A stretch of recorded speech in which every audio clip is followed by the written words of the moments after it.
When I was in college, I was still dealing with just not being who I really was, not believing in myself and not being my authentic self as much as I could be. The important thing for everybody to work on is just working on yourself and strengthening your own intuition, strengthening your own relationship with yourself so you can trust yourself and so you're not just listening to the noise, right?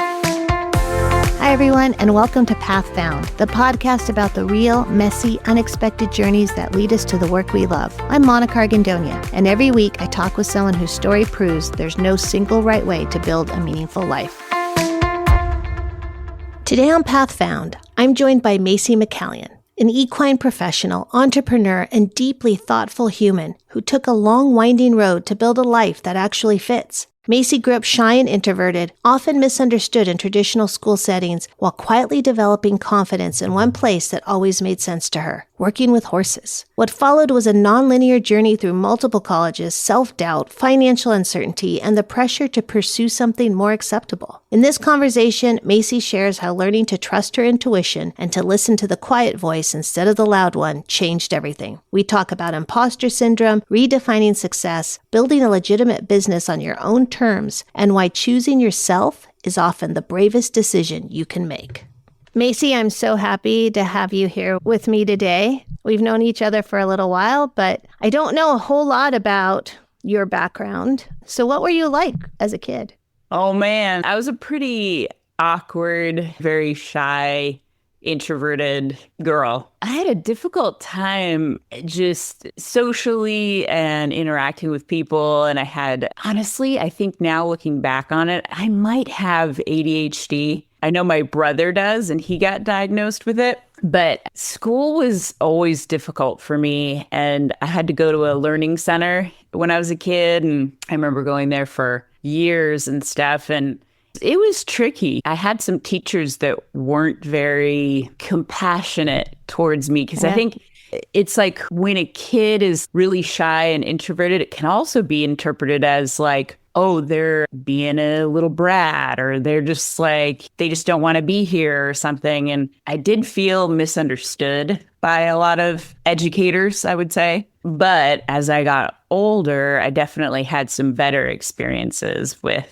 certain teachers that saw something in me and they helped to bring out these strengths that I didn't really know I had. So those were cool experiences, but it was always a challenge. The educational system for me was always just felt like a uphill struggle. So did that happen like in high school when people started recognizing, hey, this kid's got something? A little bit. Yeah, a little bit in high school. Yeah, a couple teachers. I'm so right-brained too. So it was like, it's like the science stuff, the math stuff. Like I failed all my algebra, geometry stuff. And they had to put me in this business math school, like course in school, just so I could graduate as a senior. And it was all these like really rudimentary things like, this is how you fill out a check,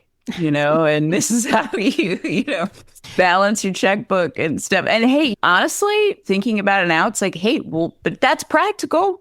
Yeah, absolutely. I use it. What did you think you were going to do after school? I don't know. So I started riding horses when I was 5, and I always rode them. I never took a break, and I worked with a ton of different trainers, and I competed all over the country from when I started showing when I was like 8, and then started to go to bigger and bigger shows as I was in high school and college and stuff. But I always felt the pressure to go to college, get a degree, get a real job. My grandfather was a doctor and my dad is a lawyer and my mom's a teacher. So I thought, well, I have to get a normal job and I have to do the things. That was what was expected of me. So always had the horse thing as a passion. And I started getting paid to work with horses and stuff when I was 15. And I just kind of thought like, oh, I'll just do that for a little while and stuff before I get my normal job. So I didn't really have a real clear idea. I was just kind of going through the motions in a way. So where did you end up going to college? I went to Mount Sac Junior College I think I was at Mount Sac for 3 or 4 years or something like that. And I was just taking classes that I was interested in. And then I went to University of Laverne. And then I realized that they had so many requirements and it was just going to take me extra long to graduate. And so I felt bad because my dad was paying for it. And I was like, you know what? It's expensive private school. Like, I'll just go somewhere else cheaper. So then I ended up graduating with my degree in sociology from Cal State Fullerton. So I did that after. So I went to 3 different colleges. Why did you pick sociology? Well, I think it probably came from me being such a super awkward person and being so curious about just humans and human nature. And I was also interested in psychology, and I did think about becoming a therapist. And I actually, oh gosh, what was the name of that school? Pacific Oaks, I think is what it was called. I actually applied to do that.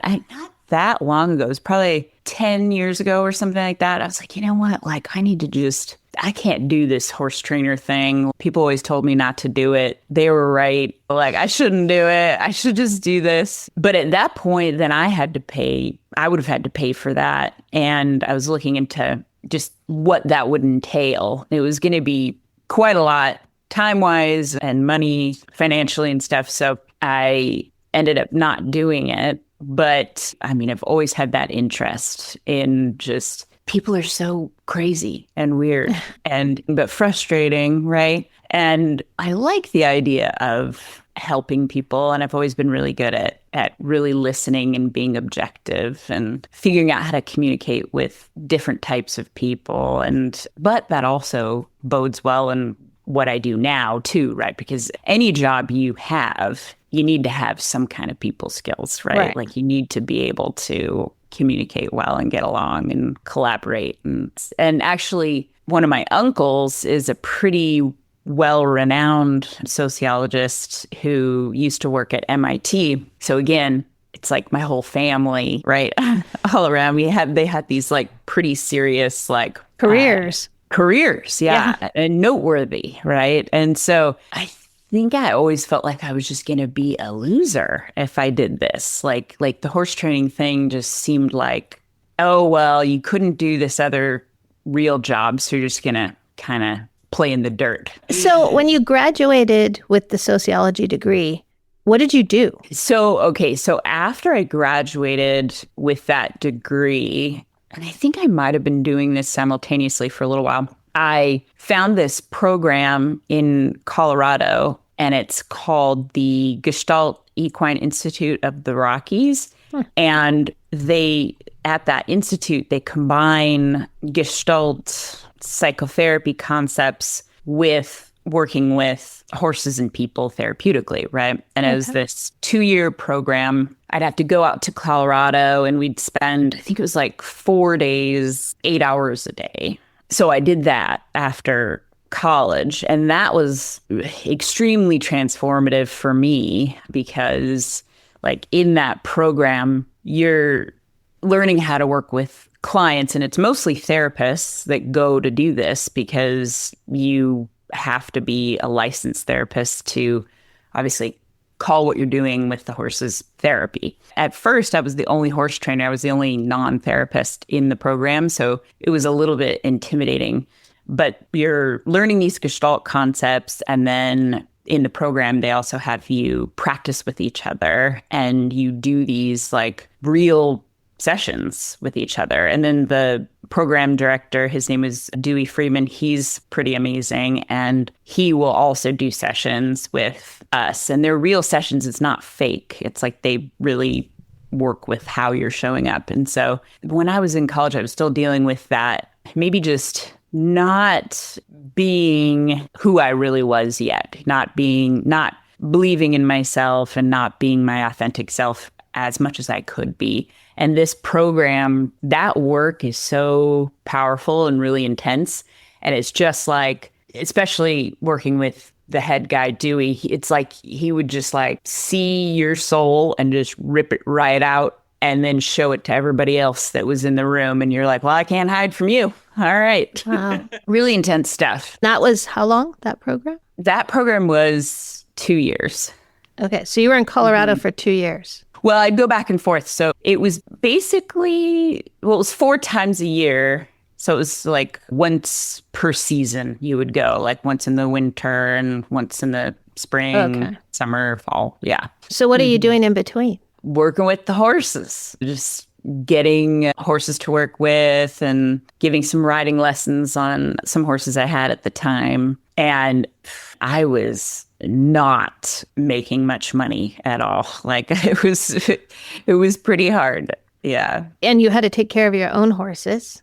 So you had to pay for that. Yeah.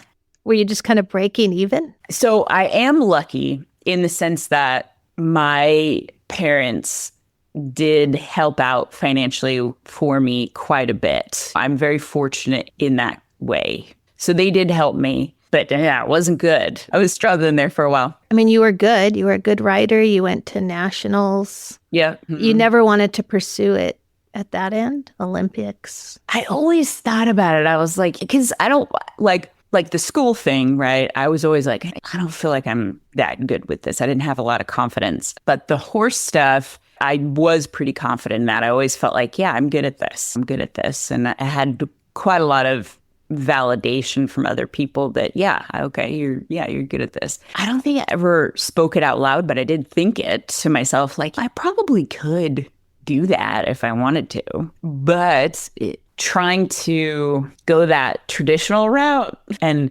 appease the people I thought I needed to appease by continuing my education in any way I could, it kind of halted any of my ability to pursue things like that. Do you think, knowing what you know now, you might have pursued that? Tried to do that? Maybe. I do think, and I really do feel pretty strongly about this, I do think, and it's probably oversaid, but I really do think things happen for a reason. So the choices that I made, it's led me to where I'm now. If I would have done that, like, who knows, right? Like, I might not have the business that I have now. I might not have done that Gestalt training in Colorado, which was really very good for me. And I met a lot of people at that institute that ended up being lifelong friends and that helped me network. And I still talk to a lot of them today. So I'm not really a person that lives life in regret too much. I mean, I do have some. There's mistakes that everybody makes, and I've made a lot of them. And that's just necessary, right? It's just a necessary thing. So you're going to this program back and forth to Colorado. You are trying to make it as a trainer. You're struggling. What keeps you going? Do you get a break? When is there the turning point? That's a good question. I think the turning point was probably when I went to apply for getting into that school to be a therapist. And I think that was the turning point, because it's like that was the end of me trying to conform to what I thought other people wanted me to do. And I had met my future husband around that time. And I remember when I met him, like, it was like, how long have we been together now? 12 years, I think, or something. Anyway, it was around that time. And when I met him, I think I had like $300 in my checking account or something.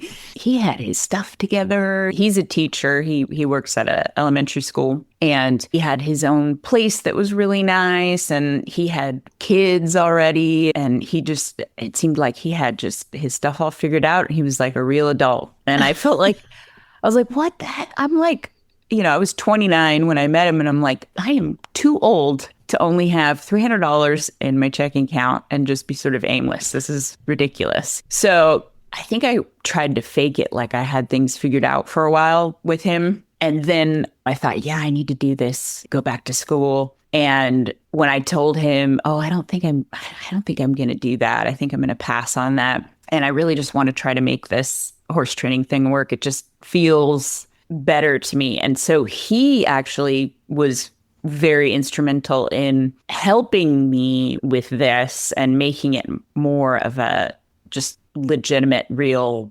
business. And he's like, all right, well, if you want to do that, like just buckle down and get serious about it. Like advertise, put yourself out there, because I was for a really long time, I was trying to like do a lot of like cash only stuff and just be like, okay, I'm just going to keep this kind of quiet and just kind of do this, like really have a job.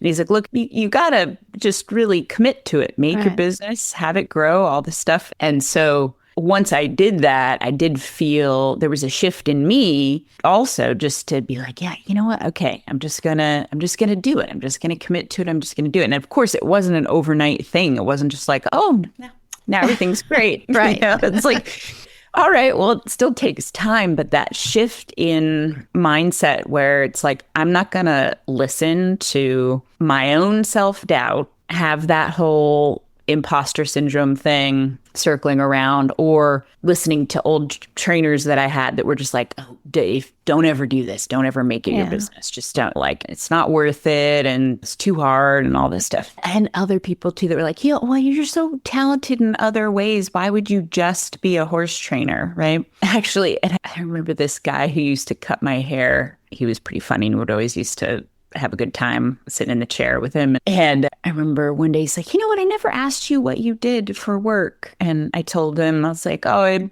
I'm a horse trainer. He's like, oh, so where do you work? I'm like, at a barn. He just cracked up. He just started hysterically laughing. He's like, you work in a barn? And I was like, what is that? What is that? So I've had that kind of reaction to it in a lot of different ways, but just sort of this like, why would you do that? Or, oh my God, I can't believe you do that. And then I've also had the opposite end of the spectrum where people are just like, oh my God, that sounds so amazing. What a dream. Oh, it's a fairy tale. Aren't you just blessed every day? And I'm like, no, it's not like that. What job is like that, right? Like, let's be real. It's not, unicorns and rainbows all the time, right? It's a job. But that turning point is important because it's almost like parsing out the voices in your head, right? There's always going to be a naysayer voice, right? In anyone's head. Always. And it's like, when do you listen to that because you know that it's giving you accurate information? And when do you say, oh yeah, that's from when I was a kid, or that's something that society told me, or that's something, mentor told me or something like that, but it's difficult to do that. But it's like that developing a strong intuitive sense, I think, is just so important. It's like, and that's why that Gestalt Institute, I think, was really important for me too, because it was like I was working on myself and getting stronger in who I was and what I knew to be true for me, not what was true for someone else projected onto me. And so from my perspective, that's such an important thing for everybody to work on, right? Is just working on yourself and strengthening your own intuition, strengthening your own relationship with yourself so you can trust yourself. And so you're not just listening to the noise, right? It's like there's way too much advice out there. Right. Right. And it's like, how can you just really learn to listen to that one voice in your head that's the one that's really trying to help you out? Yeah. I mean, at some point you have to shut out the noise. Yeah. But yeah. I think that's a great point you're making. You can't do it until you know who you are and what you want. And so when do you get to that? You've got $300, but you're serious and you're going to make this a business. And I assume now you're advertising, you're putting yourself out there. When do you think you got to that point where, all right, I don't care about the naysayers. I'm just going to keep moving forward. And when you finally felt success? I was working out of this one barn for a while. I was there for way too long, really. And I was working with a lot of problem horses and just giving general lessons and stuff. And I also got sort of odd jobs, like traveling to different barns and helping people with their horses. But the main place where I was at and worked at for a long time was this one little small ranch. And there's a lot I could say about that place, but I probably shouldn't say some things. Anyway, ultimately, I had outgrown it and it wasn't really serving me anymore. And that was one of the things that I needed to shed in order to grow to the next step. So I think that probably was the turning point because I felt like it was risky because I had been there for so long and I wasn't sure if my clients would move to this new place I had found with me or not. And I felt like, oh my gosh, am I going to start all over again? And I just thought, you know what? I got to do it. I got to take that risk and I need to just see what happens, right? And I felt it was nerve-wracking, but I felt like pretty certain about it. And again, I had worked on myself. I had been working on strengthening the intuitive, quieter voice, because that voice is usually the right one. The loud voice is usually the wrong one. Yeah. And so I was just like, okay, I'm going to listen to that quiet voice. I'm going to go over there. And yeah, again, at first, it's like, oh, boom, oh, wow, this is great. It took a little bit of time, but I had some clients that moved with me and I had to kind of rebuild my lesson program because I had been borrowing horses that were going to remain stabled at the previous place. And so I was a little worried about that. Like, okay, the lesson horses, do I have enough for, but sure enough, after like just even 6 months, there were a lot of people at this new stable that were excited that I was there and they wanted me to start working with their horses and do lessons with them. And this new stable is just more professional. It's a better atmosphere. And there's still some issues with that place too. But there's no magical solution to anything, but the contrast was so much more professional and it reflected where I was at much better than the previous place. And so then it just grew and grew and grew and ended up just getting a lot more opportunities there. Do you feel successful now? That's also a good question. I don't know if I'll ever feel that. Why? Because there's always more that I want to do. There's always more. Like I think I am really a true entrepreneur because I am always thinking about, okay, what's next? What can I plan now? What can I like that because it keeps life interesting. It keeps my business interesting. I do not like doing the same thing every day.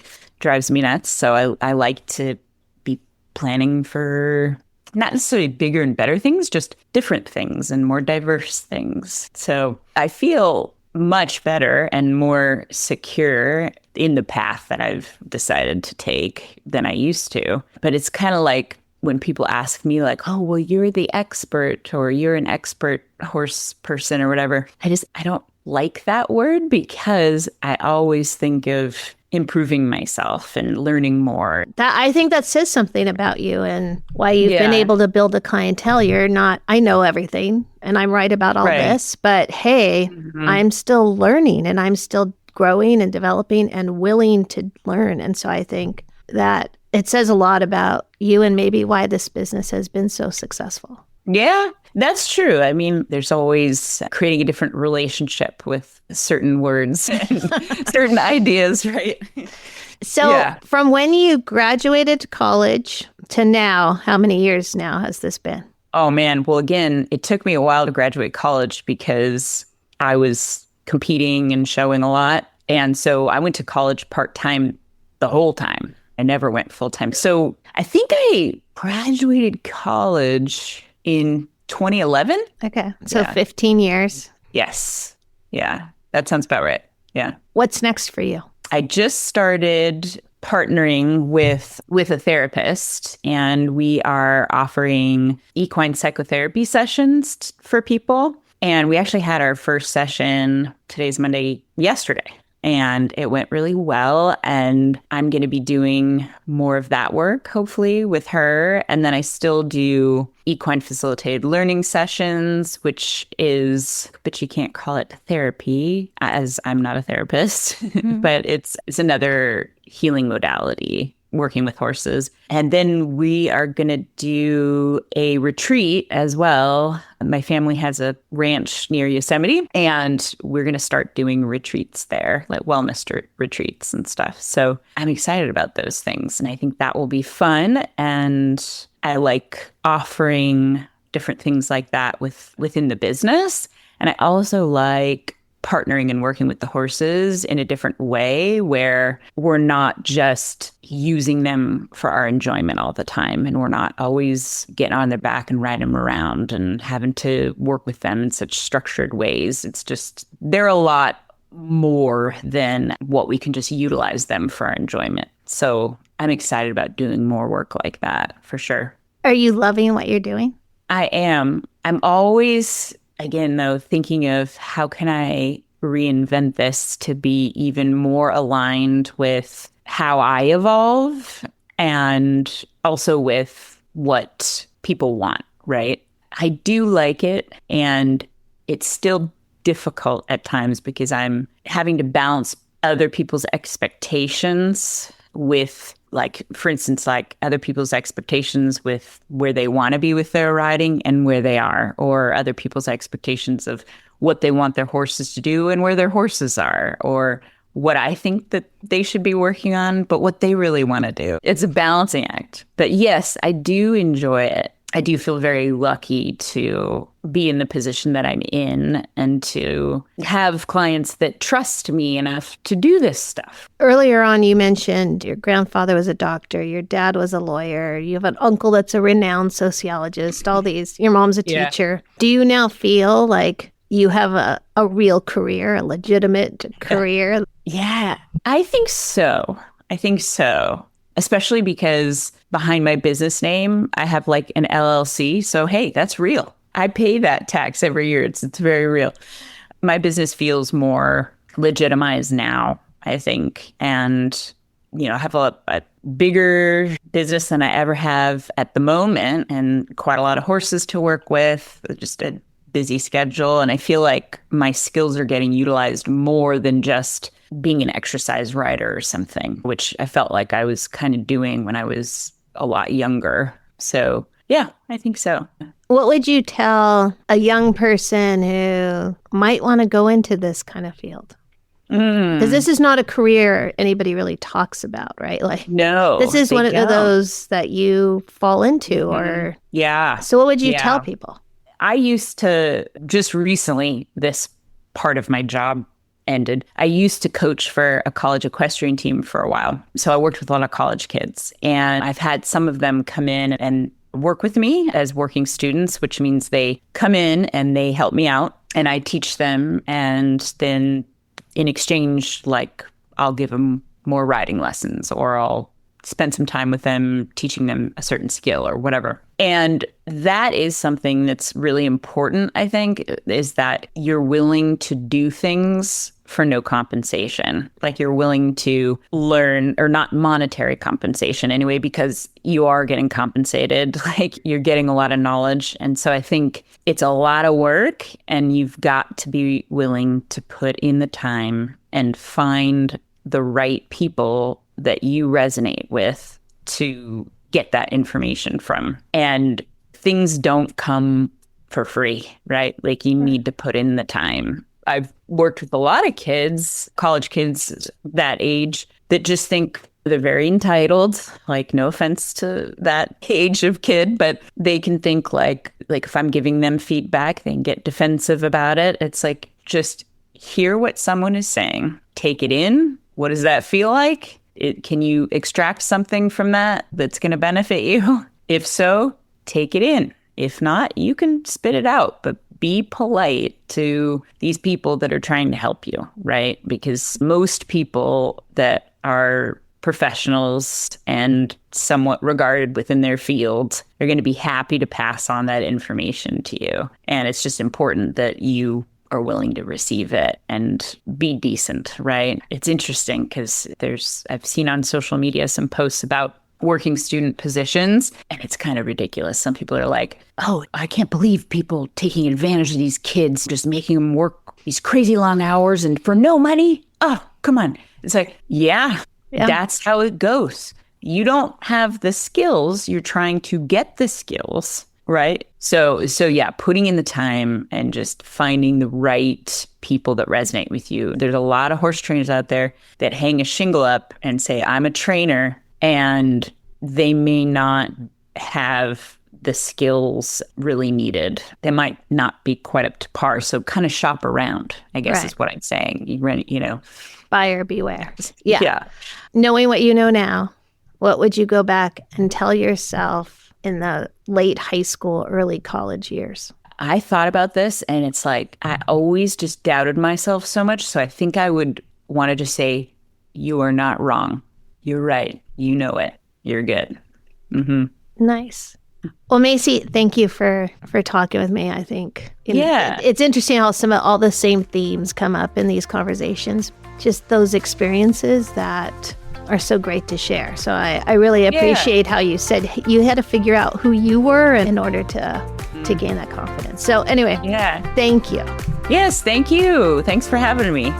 Thank you so much for listening to Path Found. If anything we talked about today connected with you or gave you a new perspective, we'd love it if you subscribed, left a review, or shared the episode with someone you care about. You can also find us on Instagram at Path Found Podcast. To explore more stories, resources, and ways to get involved, visit KeystoneNetwork.org. This podcast is just one part of the journey. At Keystone Network, we're helping young people and anyone figuring it out as they go build meaningful futures one step at a time. A huge thank you to my podcast editor, David Strutt. You can find him on LinkedIn for helping bring these stories to life, and to Elizabeth Miner at Silvermine Creative for the beautiful artwork and web design. And if you're on your own path, navigating the unknown, making a pivot, or simply figuring it out as you go, just know you're not alone. The route may not be linear, but there's always a way forward. I'm Monica Argandonia, and I'll see you next time on Path Found.